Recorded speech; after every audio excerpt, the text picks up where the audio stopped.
스시라고 부르는 초밥 같은 경우는 일본 제품이잖아요. 일본에서 등장한 거지 않습니까? 그런데 연어 초밥은 어떻게 보면 노르웨이가 만들어낸 것이 연어 초밥이다라고 볼 수가 있겠습니다. 이 노르웨이 연어 같은 경우는 이제 여권도 가지고 있습니다. 응? 보통 바이킹 그러면은 약탈자, 무법자. 중요한 점은 이 바이킹이 이제 살고 있던 이 스칸디나비아 반도 주변에는 대구가 이제 많이 서식을 했던 거죠. 세계적인 수산물 시장의 역할을 담당했다. 그렇습니다.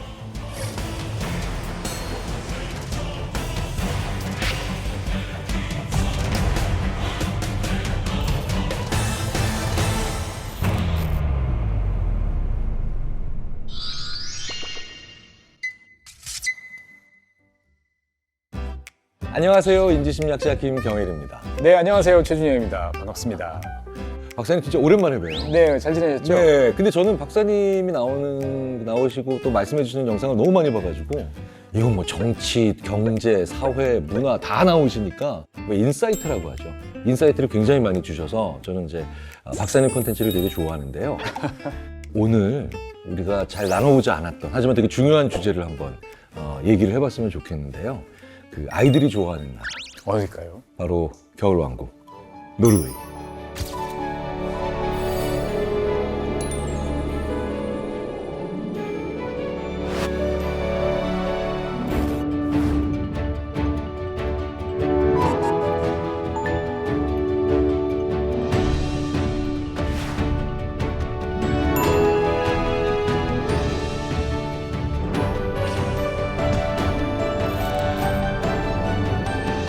최준영 박사님은 방문하신 적도 있잖아요. 네, 맞습니다. 2009년인가 10년, 예, 이때 이제 갔었는데 정말 천길 낭떠러지에서 폭포가 막 떨어지는 풍경이 동네에 그냥 막 보이는 거예요. 그래서 그때 이게 반지의 제왕에서 나오는 거대한 자연의 모습들이 상상의 산물이 아니구나. 현실을 그냥 그대로 옮겨놓은 거구나 할 정도로 노르웨이의 압도적인 자연은 지금도 뭐 십몇 년 지났습니다만 기억이 생생하죠. 압도적인 자연이라고 말씀하시니까 분명히 그 자연이 주는 어떤 여러 가지 혜택들이 좀 있겠네요. 그렇습니다. 특히 노르웨이 같은 경우는 원래 이제 청정한 자연, 깨끗한 공기 그런 것도 있고요. 다른 한편으로 보면 이제 땅 파면, 대한민국은 땅 파면 뭐 돈 나오냐 이런 얘기를 많이 하지만 노르웨이는 이제 땅을 파니까 거기서 석유도, 가스도 그래서 유럽 최대 이제 산유국이죠. 부럽다. 부럽습니다. 그리고 석유 팔아서 번 돈들은 전부 미래를 위한 이제 국부 펀드에 다 들어가 있다 보니까 국민들 입장에서 봤을 때는 하루하루 성실하게 열심히 살아서 내가 일한 만큼 가지고 와서 사회보장기금 내고 노후를 평안하게 보내면서 어떻게 보면 되게 평범하게 행복하게 사는 이제 그런 나라가 노르웨이다라고 저는 생각합니다. 그런데 노르웨이 하면은 제가 주위 사람들한테 물어보면 제일 많이 하시는 얘기가 수산물. 수산물. 실제로 저도 그 노르웨이 갔을 때 보면 가는 곳마다 이 거대한 이 연어 이 모습을 많이 봤는데 실제로 노르웨이는 이제 연어뿐만 아니고 이 수산물 어떻게 보면 세계 최강국 중에 이제 하나입니다. 작년 통계를 한번 찾아보니까 노르웨이가 수출하는 이 수산물이 향하는 나라는 150개국. 1년에 판매하는 수산물만 해도 280만 톤쯤 되니까 어마어마한 양이죠. 감이 오세요? 280만 톤? 280만 톤이니까 진짜 감 자체가 안 오는데. 그렇죠. 그래서 제가 한번 계산을 해봤어요. 우리가 한 끼 먹는 분량으로 계산해 보니까 전 세계 1년 내내 하루 3,800만 끼의 수산물 식사를 제공한 거와 이제 같은 양이다. 1년 내내 어마어마한 양이다라고 보시면 되겠습니다. 그렇다면 노르웨이의 수산물 얘기를 안 할래야 안 할 수가 없네요. 그렇습니다. 네.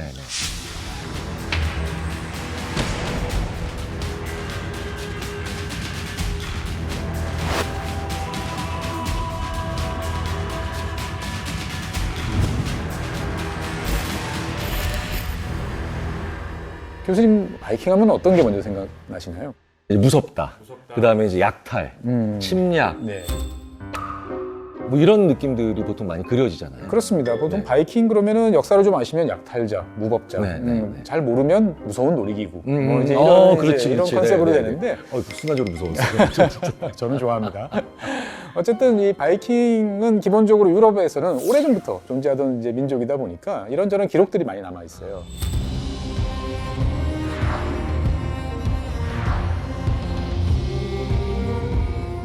근데 이제 사실 바이킹이 사는 노르웨이라는 동네를 실제로 가보시면 야, 이 동네에서 옛날부터 사람이 살기는 쉽지 않았겠다라는 생각이 좀 많이 들어요. 왜냐면은 전부 비탈이에요. 그러니까 뭐 농사를 짓기가 만만치 않고. 그렇죠. 농사에는 좀 그렇죠. 그러다 보니까 이제 재밌는 이야기가 몇 가지 이제 전해지는데 어릴 때부터 우리는 다른 나라에 가서 뭔가를 이렇게 가져와야 되니까 전사로 이제 키워야 되니까 조기 교육을 시켰다고 그래요. 그래서 아들이 태어나면 침대 밑에다가 이제 칼을 갖다 놨다. 실제로 옛날 바이킹들 같은 경우는 이제 바다에서 헤엄도 잘 쳤는데 보통 청년들 정도 되면 남자애들이 이제 커서 청년들이 되면 한 10km 정도는 가뿐히 헤엄을 칠 수 있다. 10km를 그러니까 수영으로요? 그렇죠. 보통 뭐 철인 3중 경기 해도 뭐 맞아. 거기 보면 왜 북유럽이나 뭐 이런 데서 뭐 그렇습니다. 한다 이런 거 보면 이런 거 보면 조기 교육을 시키면 분명히 애들은 이제 8세기 후반 이 당시부터 이제 스칸디나비아 반도에서 이제 인구들이 좀 증가하기 시작을 했습니다. 증가하다 보니까 농사 짓기가 어렵잖아요. 바다로 나가서 뭔가를 하려고 그러는데 물고기도 잡지만 사실은 저 바다 건너에 풍요롭게 사는 동네들이 있어. 그럼 거기 가서 이제 우리가 원하는 걸 갖고 오면 되지. 라고 하는 게 전사 집단 이런 식으로 이제 기억되는 게 이제 그 시기부터다라고 말씀드릴 수 있겠습니다. 바다를 건너려면 제일 필요한 게 뭘까요? 뭐 배가 필요하겠죠. 예. 근데 이제 바이킹 같은 경우는 교수님께서도 기억하시겠지만 바이킹 하면 떠오르는 배 모양이 또 특이한 게 있죠. 있지 이렇게 않습니까? 딱 예, 양쪽에 이렇게 돼 있는 네. 뿔이 있는 것 같은. 이걸 이제 보통 영어로 하면은 이제 롱십. 길이가 한 20에서 30m 정도 이제 되고요. 여기에 타는 사람들이 한 70명 정도 됩니다. 중요한 점은 이 배는 이제 돛도 있고, 그다음에 노도 있고 네. 하는데 둘 다 최대로 잘 성능이 맞으면 시속 한 20km 정도로 이제 달릴 수 20km요? 예. 오. 바다에서 사람의 힘으로 20km를 달린다? 쉽지 거죠. 않은 일인데요. 쉽지 않죠. 네. 그러다 보니까 이 스칸디나비아 반도에서 이 롱십을 타고 출항을 하면은 한 3주 정도 지나면 1,500km 정도 떨어지는 곳까지 갈 수 있습니다. 당시에 이제 유럽의 문명은 지중해 중심이었잖아요. 네. 지중해는 좀 잔잔하고 이런 그렇죠, 바다잖아요. 그렇죠. 그러다 보니까 이 지중해에서 움직이는 배들은 보통 시속 한 10km에서 11km 정도가 최대 시속이었어요. 그런데 20km니까 따라올 수가 없는. 야. 예. 거의 KTX와 무궁화호의 차이가 났었네요, 진짜. 들어보면 확실히 우리 인류가 어떤 지역에 살든 그 상황에 맞게 주어진 자연 환경에서 계속해서 더 큰 세계를 보려고 했던 노력을 한다는 거. 이 노르웨이와 또 바이킹을 통해서도 그걸 알아볼 수가 있는데요. 이상하게 저는 먹는 쪽으로 자꾸 얘기가. 그렇죠. 예, 먹고 살아야 되니까. 네. 포유류의 숙명 아니겠습니까? 노르웨이를 검색을 하면요. 굉장히 많은 경우에 이게 나오고 또 이걸 검색하면 노르웨이가 반드시 나오는 게 있는데 그게 대구예요. 특히 이제 아저씨들은 이제 술 드신 다음날 특히 이제 좋아하는 게 이제 대구인데 네. 바이킹이 이제 살고 있던 이 스칸디나비아 반도 주변에는 대구가 이제 많이 서식을 했던 거죠. 그래서 이제 이 대구 같은 경우는 잘 아시는 것처럼 흰살 생선이잖아요. 그렇죠. 네, 영양분도 풍부해요. 기름기도 적당히 있고 맛도 좋고 그리고 특히나 덩치가 크니까 이걸 적당히 잘라가지고 배전에다가 널어서 말리면 먼 항해를 하더라도 썩지 않으니까 먹을 수 있는 거죠. 그러다 보니까 별명이 이제 스톡피쉬예요. 저장해놓는 물고기. 예. 그래서 스톡피쉬가 되는구나. 예.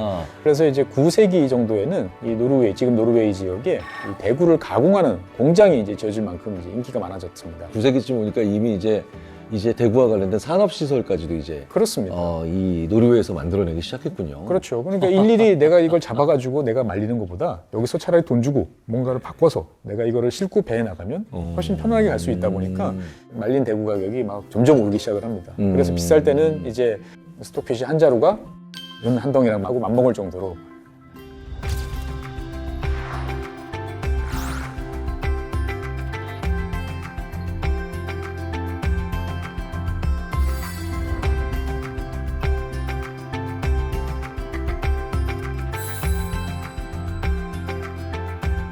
그러면 이 바이킹이 이렇게 대구와 깊은 관련이 있다는 것. 노르웨이가 세계적인 수산물 시장의 어떤 중요한 역할을 담당했다. 그것도 상당히 오래전부터. 노르웨이라는 나라는 기본적으로 수산물을 잡고 그 다음에 가공하고 그리고 그것을 다른 나라에 파는 어떻게 보면은 수산물과는 뗄래야 뗄 수 없는 나라다 라고 이제 말씀드릴 수 있겠습니다.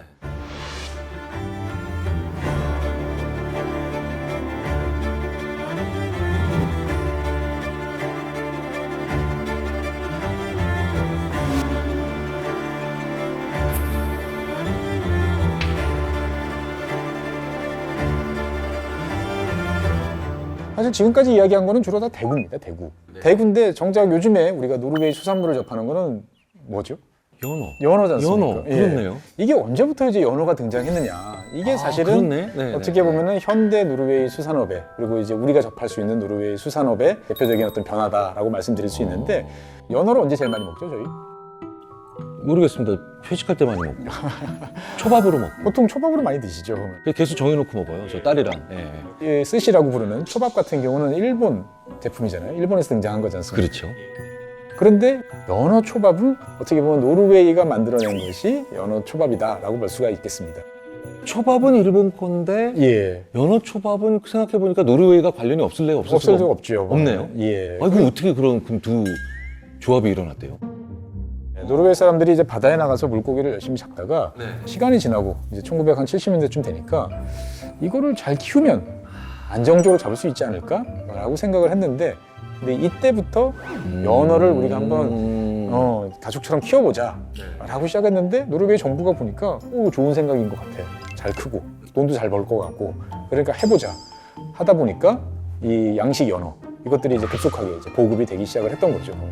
사실 근데 이것도 그러니까 혁명이네요. 그렇죠. 혁명에 가까워. 물고기는 언제나 그렇죠. 가서 잡아야 되는 채집해야 건데 되는데. 이거를 키워서 먹겠다. 어떻게 보면 혁명적인 이제 사건의 이제 전환이다라고 이제 볼 수가 있고 이 과정에서 저는 원래 이제 환경을 전공한 사람이다 보니까 되게 눈에 들어오는 게 뭐냐면은 보통 이런 식으로 수요가 막 늘어나면은 이제 그 공급을 대기 위해서 그렇죠. 약탈적으로 막 환경을 이용하는 경우가 많아요. 네. 노르웨이 같은 경우는 그러지를 않았어요.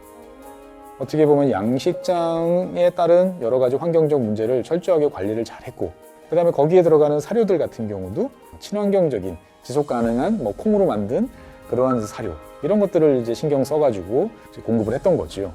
어떻게 하면은 환경을 잘 지키면서 깨끗한 연어를 공급할까를 고민한 결과 50년 내내 우리가 지금 깨끗하고 좋은 연어를 먹게 됐다라고 이제 말씀드릴 수 있겠습니다.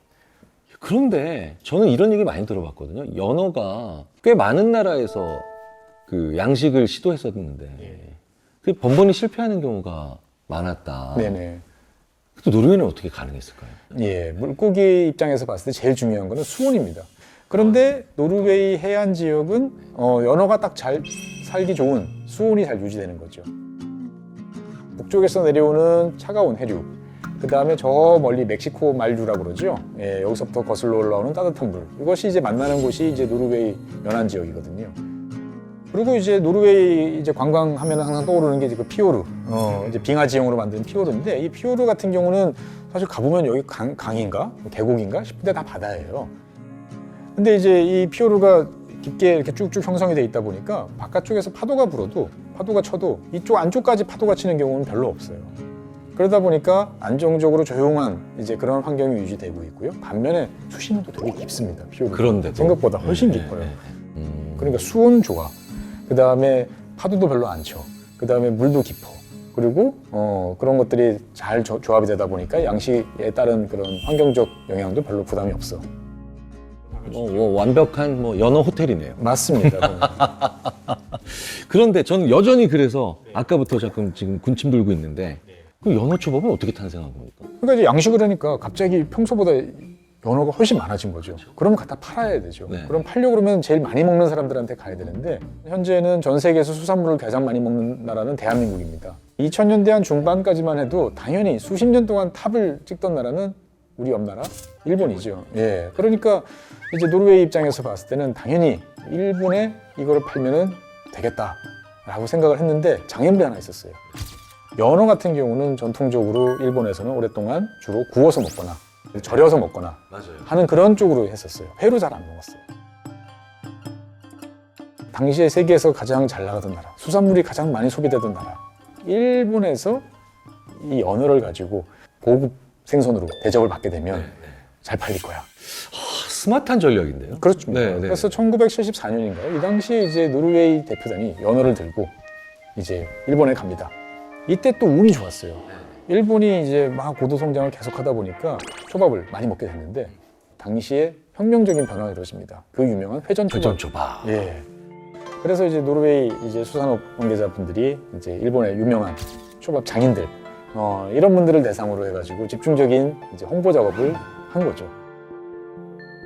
참 보면 이게 우리가 단순히 수산물에 관련된 에피소드로만 생각할 게 아니라 꽤 괜찮은 그런 교훈이 되기도 하네요.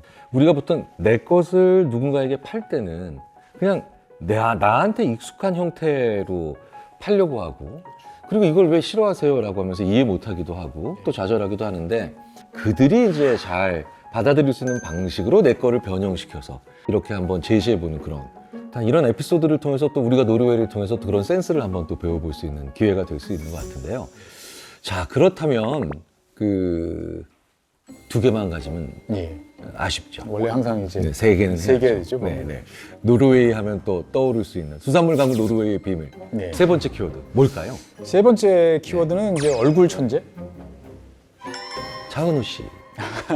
뭐 요즘 이제 젊은 세대들한테는 이제 뭐 패션의 완성은 얼굴, 뭐 패와널이라는 말도 종종 나오고 얼굴 천재도 많이 드는데, 노르웨이 같은 경우는 이 연어 양식에도 그 연어의 얼굴들을 잘 봅니다. 응? 그래서 노르웨이 연어 얼굴로 승부한다, 이렇게 볼 수 있겠죠. 연어 눈매, 콩라인, 비늘, 이런 것들이 비늘. 예, 네. 이런 것들을 이제 AI한테 학습을 쭉 시키면 사람 눈으로 보면 다 그놈이 그놈 같아 보이지만 AI 입장에서 봤을 때는 이 연어 저 연어 다르네 라고 이제 구별이 탁탁탁 되는 거죠, 보면은.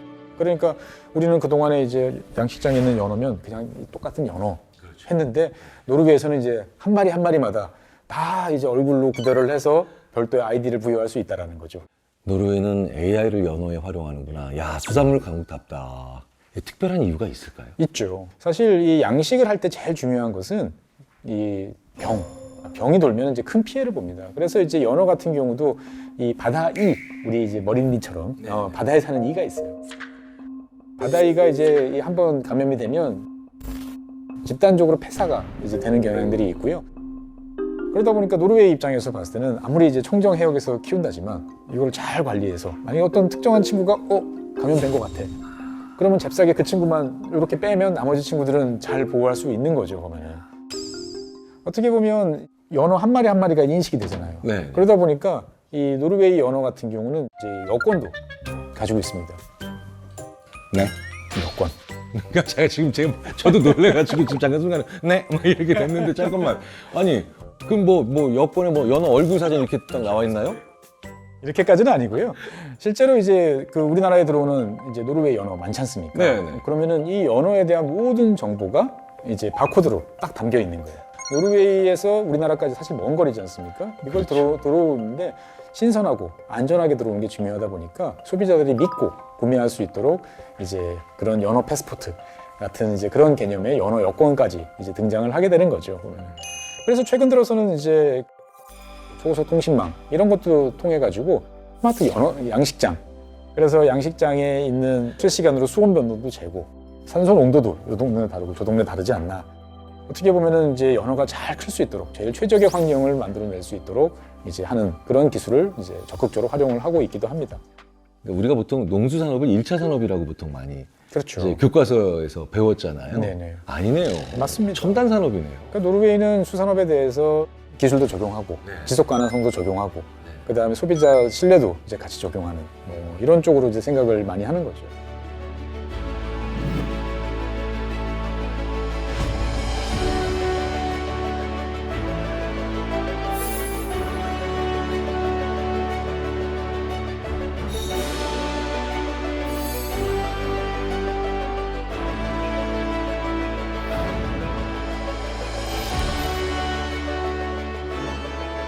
그냥 우리 수산물, 뭐 대구, 연어, 우리가 먹는 것을 가지고 이렇게 얘기를 하니까 노르웨이라는 나라에 대해서 이렇게 많이 이해할 수 있고, 한 나라에 대해서 그래도 꽤 많은 것들을 느낄 수 있어서 너무 좋았는데요. 박사님은 어떠셨어요? 저는 이제 아까 말씀드린 것처럼 이제 한 15년 전에 이제 갔었는데, 그때는 사실 이런 거 잘 모르고 간 다음에 알고 싶다, 훨씬 더 재밌고 좋은 걸 많이 볼 텐데 그렇네요. 그 다음에 볼 기회가 없었어요. 이제 한번 다시 가보고 싶습니다, 정말. 네. 한번 다음에 또 그 노르웨이를 방문하신다면은 그 다음에는 꼭 저한테 알려주시면 더 재밌는 노르웨이 관련된 그리고 지역에 관련된 얘기를 해주시지 않을까라는 기대도 되고요. 오늘 정말 귀한 시간을 내주셔서 공부를 많이 했습니다. 감사합니다. 네, 고맙습니다. 감사합니다. 네.